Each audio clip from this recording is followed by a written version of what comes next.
Hello and welcome to Arsenal Domination, where we knew that following the excellent win against Leeds, the bad news was that there were injuries in the game to Martin Odegaard and Bukayo Saka, forcing both players off injured early in the game.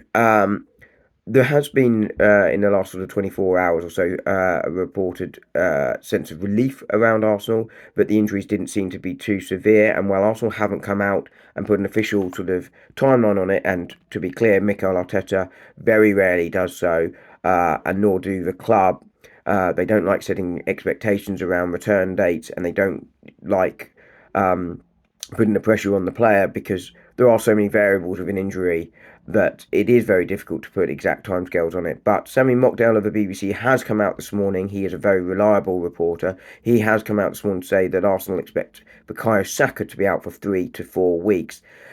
The fear, of course, was straight away that it was a big hamstring tear like it was last season, that he'd be out for several months. Of course, this one happened to the other leg.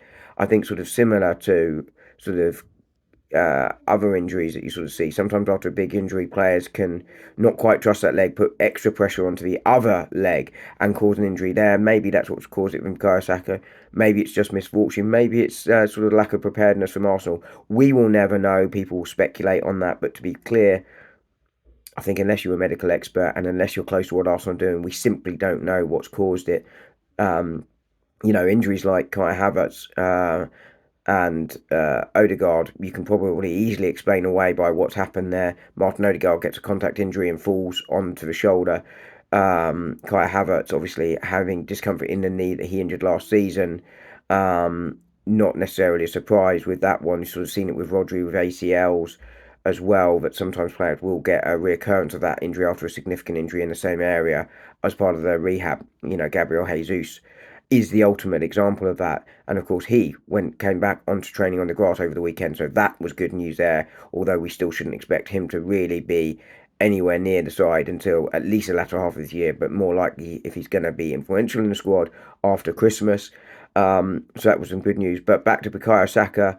3 to 4 weeks if Sammy Mockdale reports are accurate. No reason to disbelieve him. Arsenal will be without him for the trip to Anfield. I think that's obviously not a surprise to anybody. Arsenal will need to find a way through, but at least the injury is not as serious as first thought, and you would have thought that Noni Madueke will take his place there, which is obviously a significant upgrade on the options we had last season. I'll be back later in the week with more videos, but in the meantime, have a great bank holiday weekend if you're in the UK, and I'll speak to you soon.